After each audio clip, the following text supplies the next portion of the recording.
I do think the best companies of the next decade are being founded right now when the money is hard, because it forces you to focus in and get that clarity. And the people with the clarity have never had more leverage. Quick introductions, and I know we'll have some folks coming in. My name is Anna Tharrington. I have the privilege of moderating today's panel with three rock stars. I am a corporate partner at Hutchison, which if those of you that don't know Hutchison yet, we hope we get to know you, but we're a boutique law firm that works in the venture space. So one thing most of our clients have in common is they go sort of from that formation to exit life cycle. And so the most common thing amongst that is needing to raise capital. And that capital comes in a lot of different ways, and sometimes it's not very easy to get. But I'm excited today to be able to share the stage with three folks that have gone through that. We'll go through that again. I'm going to let them introduce themselves, but I thought first I'd ask a couple questions of you guys, just to make sure we know who we're talking to. So first question is, in the audience, presumably you guys know you came into a fundraising panel. Curious who has raised capital, sort of outside capital, friends and family, venture funds, angel funds. Okay, got some takers. That's helpful. All right, next question. If you haven't raised yet, of the other folks, is anybody out there thinking of raising in the next 6 to 12 months? Okay, good luck. And last but not least, anybody wander into the wrong panel after being in a food coma and you're thinking, oh no, I've got to listen to a lawyer about fundraising? Even if that's the case, I promise you'll find something valuable for these guys. So thanks again for joining us. Like the title says, today we're going to talk about fundraising, but we're going to talk about it from a pretty cool perspective, which is that of founders who've actually done it. And sometimes we're not lucky enough to know somebody that's gone through the process, but it's a whole thing, right? And as a lawyer, what we see on that side, I was just telling these guys, we often see as companies are getting pretty close to term sheet, or as they start thinking about it, they might come talk to us, but by then a lot's happened. And so for us, it's always exciting after the transaction to ask those questions, how bad was it? Was the investor as really cool as they seemed? How are things going afterwards? And so we'll dive into that with some of these guys. One thing that they have said is very important to them, and I hope that you guys are excited about, is they love audience participation. So what we're going to do is try to save at least 10 minutes at the end and let you ask your questions so you don't have to listen to my voice and sort of the planted questions I have in store for them. So without further ado, I'm going to let each of these panelists introduce themselves so I don't butcher it, and we'll start with Robin. Hi, I'm Robin Cowie. I'm the founder and CEO of Skillmaker. We use AI, data science, extended reality, so headsets and smart glasses, to basically help skilled workers, specifically Napa Auto Parts.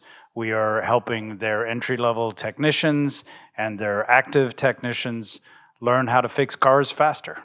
Hey everybody, Isaac Park, CEO and co-founder of Keebler Health. We've been around for about 3 years, and we are an AI company in the healthcare space that looks at longitudinal medical histories, and we look for signs and evidence of chronic disease that might have been missed, and we surface those to clinicians so they can act on it. And hi, I'm Lucy Kosturko, one of the co-founders at Social Cascade, and we enable medical practices to operationalize the adage that if you care more, you make more. So helping them show up in a meaningful way between office visits with timely and relevant information on digital channels. All right, so far so good. We're going to go back to Robin first. I'm going to ask sort of a few questions to Robin, then we'll pass it down the line. So first question for you is, could you just tell, so everybody's oriented correctly, maybe a little bit about your fundraising journey in terms of what you raised, when you raised it, and then we'll kind of dive into maybe how your experiences have differed across your background. Yeah, so I'm thrilled to say we just closed our SAFE round. We had a pre-seed that we did at about 2.5, and we just closed our SAFE round at 4.5. So total 4.5. Yeah, thank you. Congratulations. And last week we celebrated our 2-year anniversary since we started out. So we've been at it for 2 years. And we will probably do a priced round sometime early next year, probably around February. That's a lot of fundraising in a little period of time. That sounds familiar. And someone was telling me earlier they are always fundraising. I said, is anybody actively or has everybody stopped? And I was reminded that these founders are always fundraising. So with the money, so I know at Skillmaker you've raised those rounds, and I know from your background you've also taken in angel money and you've had some PE experience. Would you talk to us a little bit about maybe raising in those different types of environments and what felt similar or different? Yeah, Skillmaker is my third business, and when I first started out, it was just as a 24-year-old punk who wanted to make a movie, and so I literally went from all my dad's friends and raised about $180,000 to make the Blair Witch Project, which was cool. Yeah. And then we made 9 movies where we raised all the private equity funding there. So a lot of that was directly, really following kind of a real estate model where we would start an LLC and we'd have a special purpose vehicle, and there would be, a budget of a movie, and you would put all the money into that, and then ultimately we'd take that film to market and we would sell it. That was very different than another business that I had called Worldwide Brands, where we really grew that all out of revenue, and we never raised any money for it, and then sold that company. So that was the first time that I actually sold a business. And then now the whole VC round that we're doing, which has been very different, although also very similar in that all of it is really telling your story as succinctly as possible. You as the founder really matters. The people on your team really matters. The problem really matters. And the scale really matters.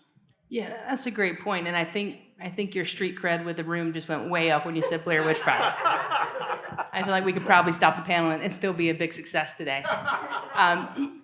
So maybe related, but a little bit different. Talking about you've been involved with different kinds of, we'll call them products, right? You've touched a lot of things. And when we meet clients, as they're thinking about fundraising, it's often hard to distinguish fundraising from what you're trying to do with your product, that growth you're trying to get, what you need to do that, and then your eventual exit. Could you talk a little bit about the relationship maybe of fundraising, product, and exit as you've experienced it? Yeah, no, I think that's a great question. At the end of the day, you really have to be solving a very real problem. And so really understanding your customers and your users and what their pain points are. I think that's the most important thing that a company needs to really understand is how they're fixing those problems and how they're doing it. I have found though that is a different story than when you're fundraising, because the fundraising is really about kind of the longer term vision. So while the immediate pain is really important to identify for your customers, you also have to be ahead of where it's going, and you really have to be thinking about what does this look like in 1, 2, 3, 5 years? I wouldn't go further than 5 because 5 minutes is hard these days. But you really have to kind of have a vision for where it's going, and that tends to be the how you tell the story of that vision is very important to the investors, because they're interested in big scale and how you scale and how is this going to be relevant on a much larger version than what you're doing right now. So what you are selling is very different than to your customers, is very different than what you are selling to your investors. Makes sense. All right, we'll let Robin hop off the hot seat for a second. We'll go down to Isaac. So same sort of fastball intro question about in terms of what you've raised and sort of when you raised it. Would you maybe tell everybody so they know the lens that you're sharing from? Yeah, absolutely. We've raised a total of $23 million over 3 rounds. In 2023, we raised our first pre-seed round at a $1.8 million sized round. It was oversubscribed. A year later, we raised $6 million in our seed round, or official seed round. And then we just closed a few months ago our Series A, and that was $16 million total. Wow. Oh, thank you. So you're coming to us sort of fresh off having raised. Very fresh, yes. Still recovering. All right. So what we hear from founders is that it can be a tough environment, especially right now. And so it sounds like successfully over a 3 or 4 year time period, raised a lot of money. Can you talk a little bit about, as you're going through those rounds, maybe the more recent one that came to mind, what do they spend the most time on with you as sort of a business person diving into? And then maybe on the other side, what did they not that you maybe were expecting them to dive into? First off, recognizing that it absolutely was an incredibly difficult fundraising season, though, to be fair, in the heat of the moment, I didn't necessarily have a comp to compare it to, because this is my first venture-backed business. And so, I think I had the luxury and privilege of not knowing how actually hard it was versus, in the past, right? I would say between the 3 rounds, though, what's fascinating is story, right? Being a really incredible vehicle for trying to share exactly what you're working on and what your vision is. The story was always the primary vehicle, but it was really obvious sort of in the diligencing period what they were actually paying attention to, right? And early on, we were pre-product, pre-revenue, and so the story itself mattered a little less, and it was more indicative of who we were in our team, like what our capabilities were, how we thought, right? And or whether or not the space was an appropriate one for an appropriate match for the investor who's paying attention to it, right? Again, recognizing that pre-product, pre-revenue, and that sort of pre-seed space, most investors recognize that where you start off will definitely not be where you end up, right? And that was certainly true for us. In the subsequent later rounds, the story changes a little more. It gets a little bit more mature. And what we realized was it was certainly less about then us and the team and the formation, and way more about sort of the traction that we were building. And kind of in that seed stage, it was then therefore, okay, now that we have a little bit of traction, where will we go, right? And that needs to be articulate and well thought forward and sort of relevant towards what is happening in the market. And so being able to speak intelligently on that was something that they spent a lot of time on.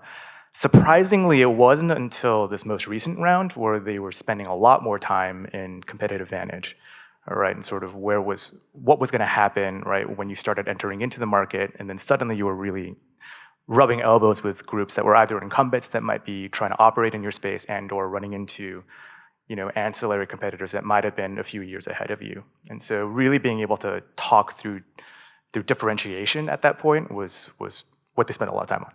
Yeah, that makes sense. And completely used to sort of the story you start with is probably not the one you end with. Definitely not. 100%. Yeah. So with doing those separate rounds, when you're looking back and stepping back from it a little bit, would you say that there was any of those rounds that felt harder? Like we often hear, hey, getting money the first time is a real big deal, and then it gets easier, and sometimes it doesn't. We get the opposite feedback of, hey, we've raised 3 times, and this time is just as challenging. Is there anything like that from your experience? Yeah, I'm like replaying all the trauma. I would say all 3 were really, really hard, all right? And they were all just hard in slightly different ways, all right? So the first one was, I think, the classically hard way in the sense that we had never been backed before. All 3 of us were first-time founders in a venture-backed business, not first-time founders, period. But that connotes a certain degree of like not being able to come in with a certain credibility, right? And that funders are typically used to saying, okay, I'm going to put money into this person, they've done it before, et cetera. And so landing that first yes on a first serious and like institutional capital like investor was really, really difficult. Sort of coupled onto that, we didn't really understand what a great process was until the second round, after we had our first investor tell us, oh, you guys really ran that first process terribly, right? It was a really bad one, right? I was able to like totally take control and advantage of you, and I was like, oh, God damn it, right? But what that meant was the second round, he was really able to walk us through, okay, no, this is how you run a proper like process, right? This is what the preparation looks like. This is exactly how you build up your sort of list. You go do the research on the partners, right? You figure out which one is going to be in thesis. You do all your competitive analysis. You do all of that, get your data room ready right before you start.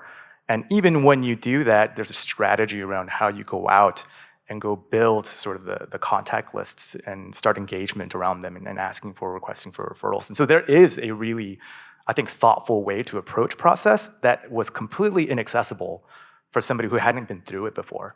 Yeah. That's what I'd say is, I wish I had known that before I started the first round.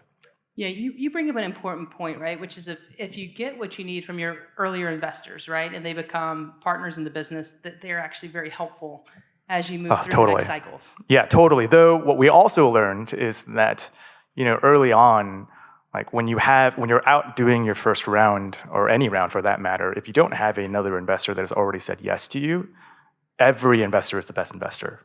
Right, like everyone's money is the same color, all right? And so it doesn't really matter what those ancillaries are. You treat everyone like the best investor at that point, right? And so, yeah.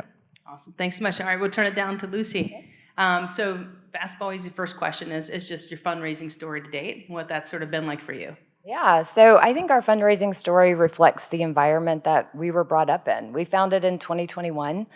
Back then, securing capital was, I think, like the least of people's concerns, but we weren't ready to raise. And so in 2022, when we were going to market and ready to raise funds, the landscape looked completely different. And so instead, what we had to do was put our heads down and bootstrap and look for non-dilutive grants, get really, really close to our customers, secure that early traction, participate in accelerator programs. And so we did that, and we learned a lot of discipline. And now, as a result, we now have significant ARR momentum. We've secured much bigger non-dilutive grants like SBIR awards. We just closed a seed round led by Symphonic. And I think, we built this viable business first and then secured capital second, and that does seem to be the order of operations these days. And your timing is very interesting for those folks that sort of went in the post-COVID fundraising era. Things did just change quite a bit. When I was reading about your story, one of the things that really stood out to me was the support you've gotten from such a wide group of ecosystem partners, right? So it's hard to read articles about you or the company where you don't hear about CED or NC IDEA and sort of all the great relationships you've had with what we sort of think of as ecosystem folks. Would you maybe talk a little bit about if that helped sort of as you go through this process and how you navigated sort of doing that well? Because it seems like that's a lot of time and energy. Yeah, and it is. So there's a stat running around right now, like 75% of VC funds in Q1 2026 went to 5 funds, and then like 5 startups, right? So it's a hard landscape out there right now. And that's, again, reflective of our story. And so what you're going to hear time and time again is just focus on your product, focus on early traction, focus on getting more customers, which is hard to hear. But you don't have to do it alone because we do live in this wonderful, wonderful ecosystem. And yes, cash is king. That's what we want. But a great second is the programs that exist here, the people in this room, the network that exists here. And we've been very, very fortunate to be a recipient of the generosity of this. Social Cascade was founded by 2 PhDs. And all that really teaches you is that you know a lot about a small, little, tiny fraction of the world, and that you effectively know nothing about anything else. And so, I don't know, I was just talking to Austin about this. Like, people laugh at us sometimes when they hear we're in yet another accelerator program. But I don't think we'll ever outgrow that. Every single program that we are a part of comes with capital sometimes, which is great. But more importantly, a new network of people, very, very successful and networked people that can introduce you. And so I just think if you're going to build anywhere, build here, because there are these wonderful programs and people. Thanks, Emil.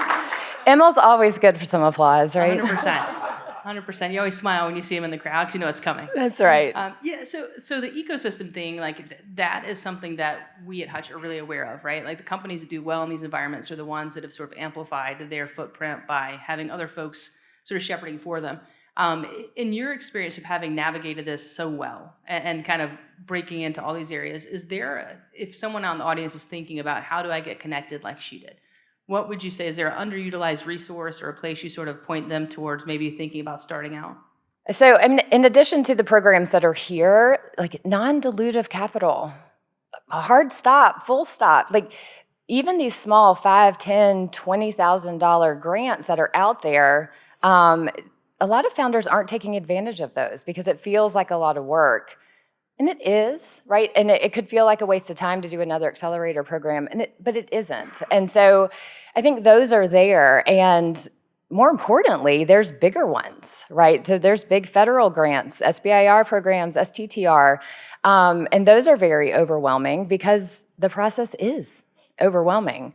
And so the mindset shift that I'd encourage people to look into is, don't treat these non-dilutive grants as eggs that you're going to put in your basket and count on, but have this kind of shots on goal mentality, put an engine behind it. The first one's hard, the second one's easier, the third one's easier, and so on. And so you have this engine behind it running constantly, and you don't need them all to hit. You just need one to hit, and they do. And so I think, those programs, SBIR in particular is something that I'll talk ad nauseum about and happy to connect with anybody about after this. But yeah, don't discount those.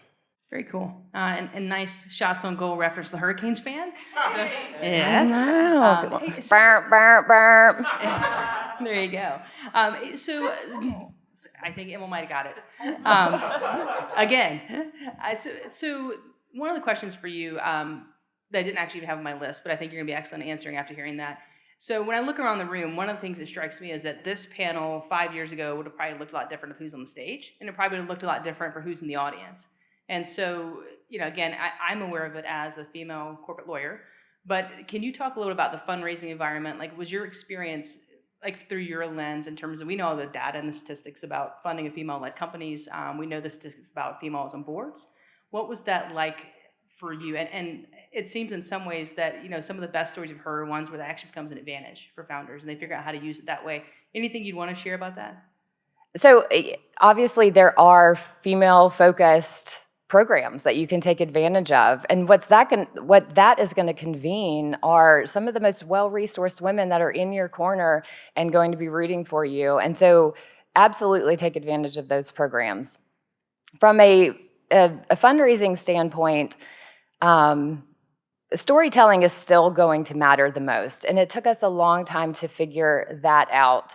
And I do think it doesn't matter what you look like, who you are, focus in on that story, and that's what's going to pave the way.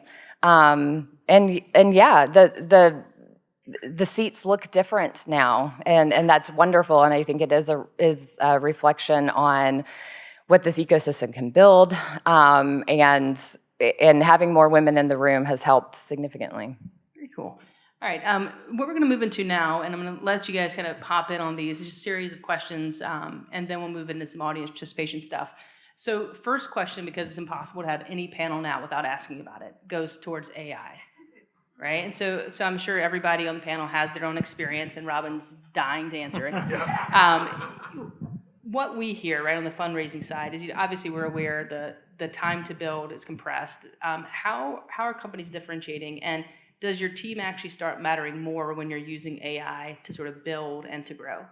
I promise I'll come straight to the AI. I just wanted to do two shout outs on environment ecosystem really quick. Yeah. I wouldn't be here today if it wasn't for Jim Roberts right there. He was the first person. And I wouldn't be here today if it wasn't for Grep-a, because they were the first people to talk about us. So those are just two of many, many, many others that I could talk about environment-wise, but I love living in North Carolina and what it does for entrepreneurs. I think it's amazing. So, and it's great to be able to keep companies like yours here, right? Which is a real thing for us now, to be able to have companies here that can raise here and stay here. And so kudos to Jim and others that are working really hard to make that happen. So about 4 years ago, I started paying attention to AI. I was at Electronic Arts. I ran the Madden football franchise, and AI was very important. Machine learning was really important to us.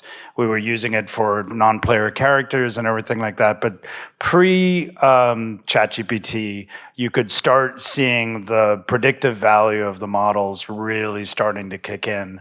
And I knew then that it was going to change content generation. I've been a content maker forever, and I would say even when I started looking at this 4 years ago compared to where we are now, I still think we're just getting started on the actual impact of what AI can do and the tooling around it and everything that is built around it. And anyone who's coding at all knows how insane it was kind of around November of last year, where you're like, wait a second, holy cow, it actually can do this.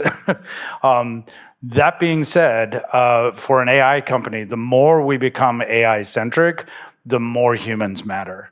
The more the people in your team matter, the more how you use it matters. We are really trying to use AI to get more jobs, to build more jobs. AI serving humans is really important to us.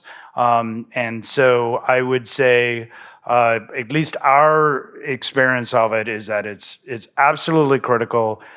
You do have to keep a updated with it, but don't forget that that is only a tiny slice of your business. All the same things that have always applied to business, how you're serving your customers, how you're solving their problems, are more important than AI. So make sure you're still doing that part. So, just to add on to that, another stat, so 96% or something of companies, pre-seed companies right now, are incorporating AI.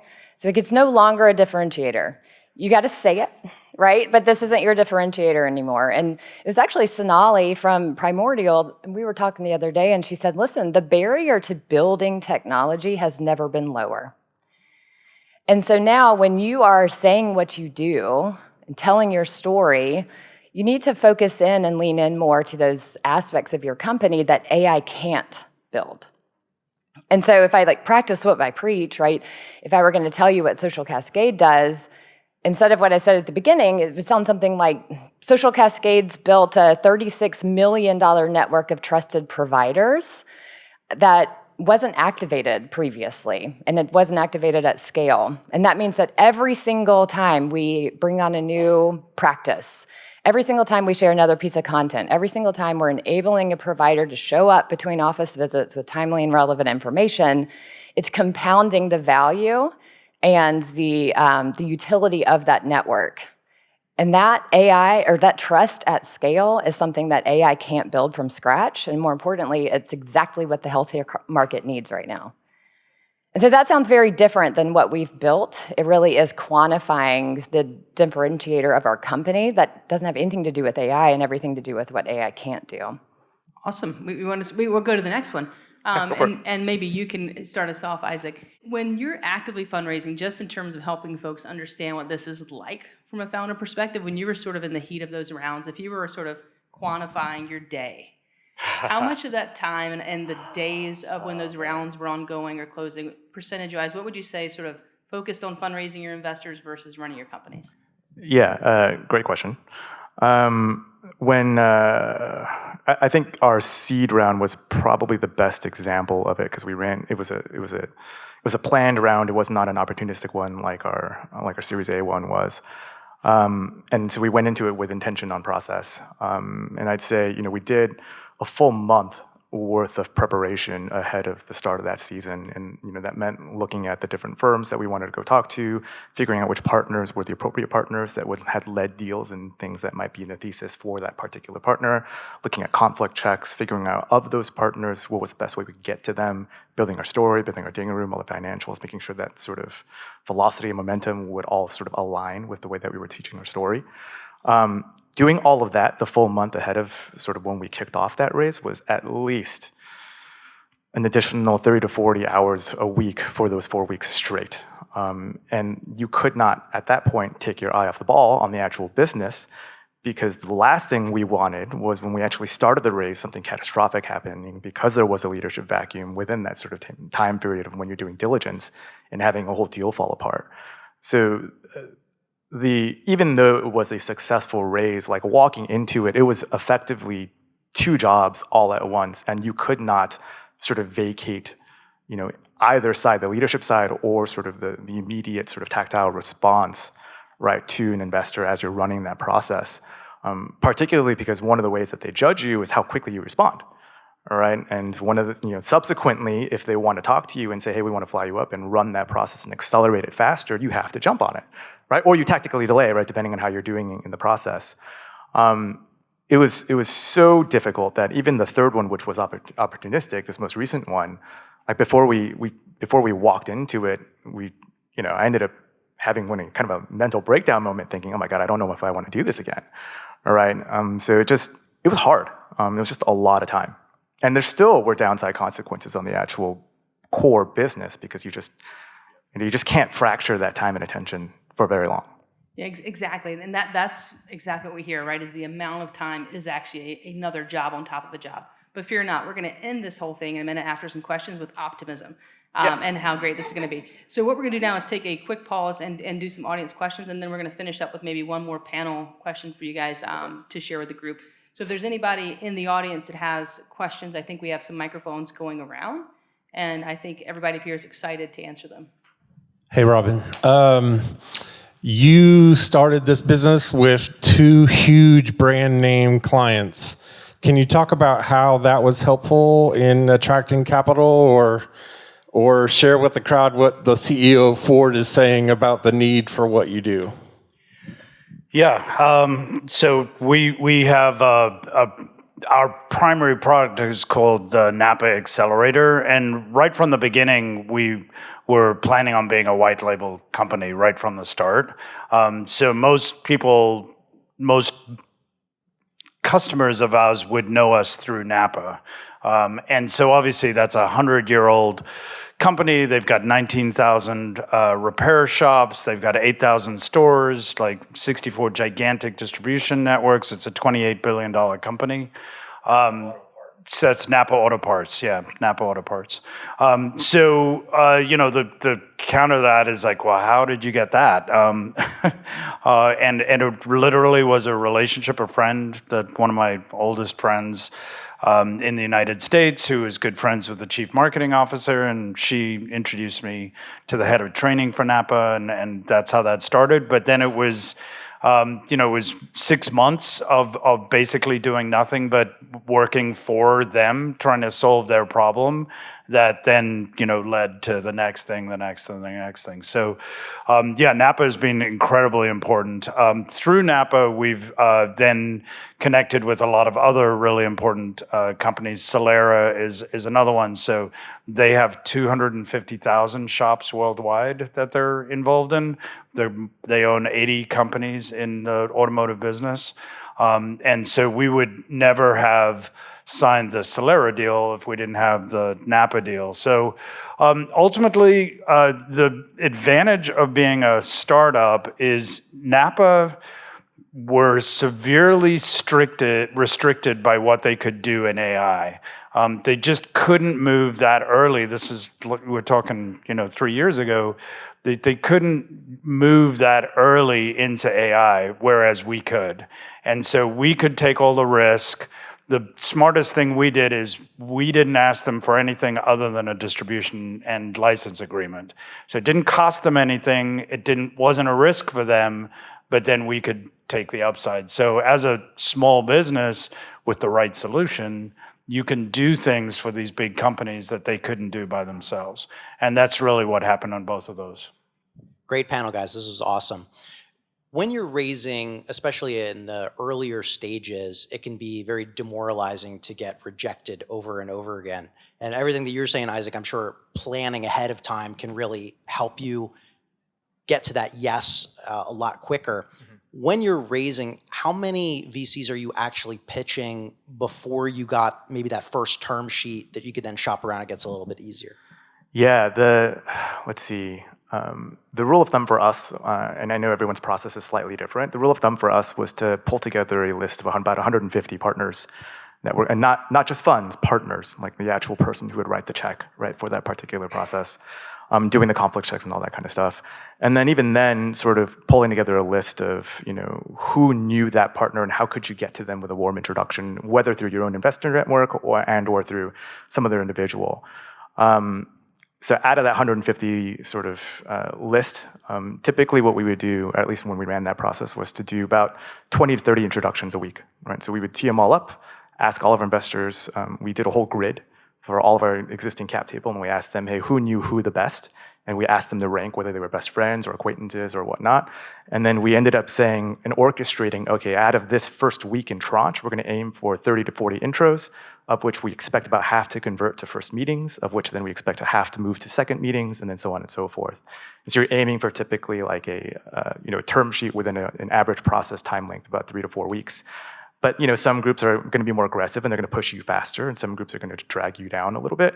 And the goal here is to get to that competitive point where you have multiple term sheets all at once, right? And so you as the founder are trying to figure out, like, how do you navigate and pay attention to who's driving, who's slowing down, and then use your sort of, say like non-jerkish methodologies, right, to try and get them to all line up, right, so that they can make decisions all at the same time, right? Because at that point you have power, right? Before then you have zero power, and any investor, again, is the best investor. Thank you guys so much for all of this insight. As a very early stage company, we've only closed a family and friends round. And something this morning that I found really interesting was when Chris and Andrew were talking in the fireside chat, Chris said that Andrew's initial projections were absolutely awful and they made no sense, and he cared more about the story.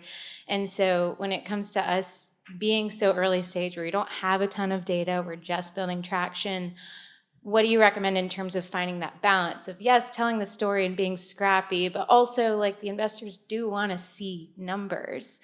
What do you recommend in terms of finding that balance? In our experience, really, really early on that sort of the pre-seed, pre-revenue space, the numbers and the numbers had to align with the story, so they had to be reasonably rational, right? But they also had to be reasonably big enough that they would care that they could do their venture math and say, we're going to get that 10x on that particular deal if they invest. Everyone in the table knows, whether spoken or unspoken, that was all a lie, right? And really the point of that exercise is less about whether or not you're going to hit those projections or numbers, but whether or not you as a founder are thoughtful enough, right, to be able to pull together an aligned story, right? So it was more about it being straightforward and thoughtful than it was about what was real or what was not. I'd also add what we used as micro stories. So within the job of repairing vehicles, there's CBA, master. Within C, there's all kinds of things, but just take brakes. Within brakes, there was a brake caliper replacement. This is the most common thing. And once we realized, doing that brake caliper replacement is hard and really common, we made our first solution that brake caliper replacement.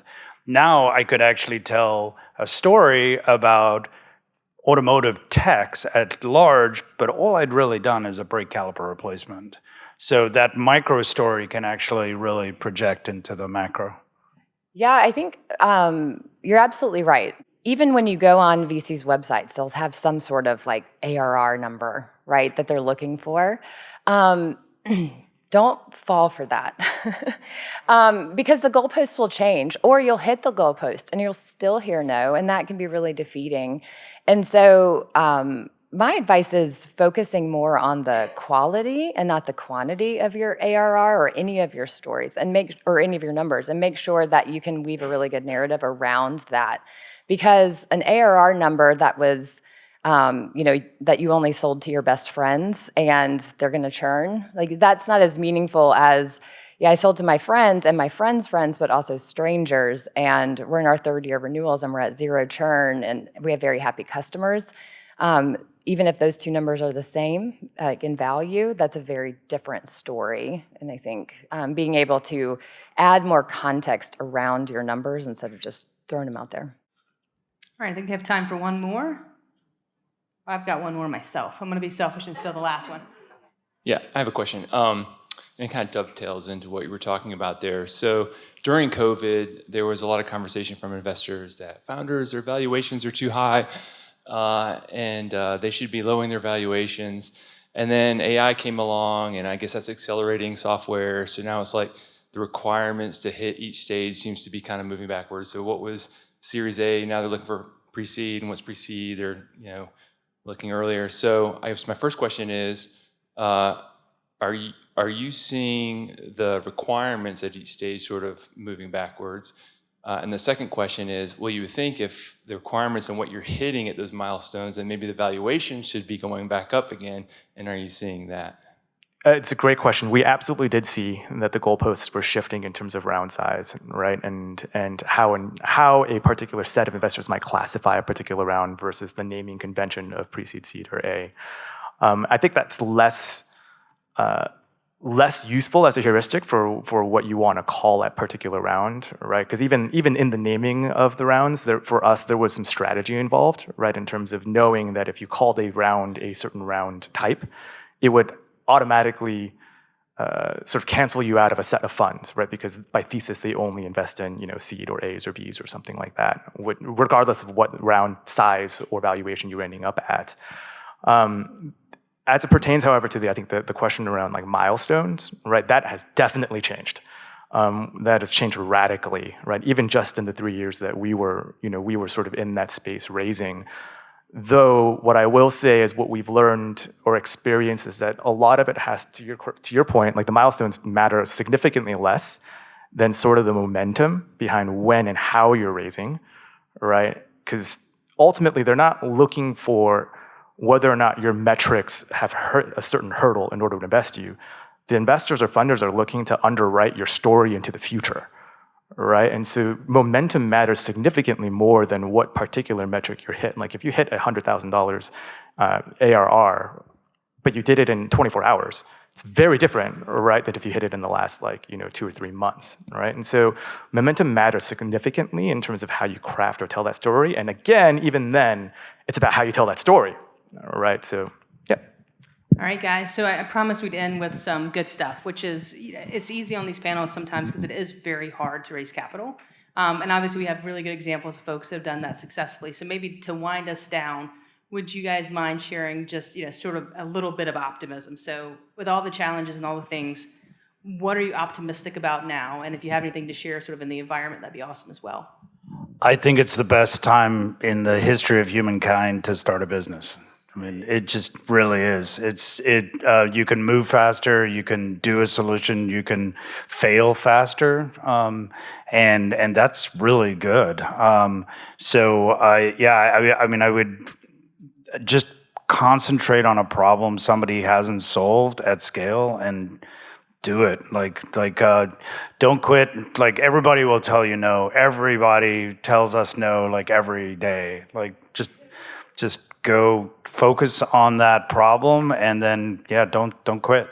I'd say 2 things. First, yes, it is probably one of the more historically difficult times to fundraise, but if you look back at other periods or cycles when it has been really difficult to fundraise, those vintages of those businesses that started during those times that did end up getting funding were way more successful, right? Because it forced certain constraints, it drove better business sort of habits, right? So to your point, I absolutely think now is a great time to do it. Second, even despite this being a difficult environment, there are a lot of funders out there. There's a lot of investors that are looking for deals, right? And every single one of them, again, it's just money, all right? And they all have the same money, all right? And so I would just say, keep trying, right? Because you just need one investor to say yes. Yeah, and Isaac took my point. So, but yeah, I do think the best companies of the next decade are being founded right now when the money is hard, because it forces you to focus in and get that clarity. And the people with the clarity have never had more leverage. And so while it seems hard now, I do think that's what builds those companies with the grit and determination to make it long haul. All right, there's your bit of optimism. Big thank you to you guys for joining, and thanks to everybody for attending. Thanks for listening to this episode of the Founder Shares podcast. If you're a founder or business owner and need legal advice, be sure to check out our team at hutchlaw.com. That's hutchlaw.com.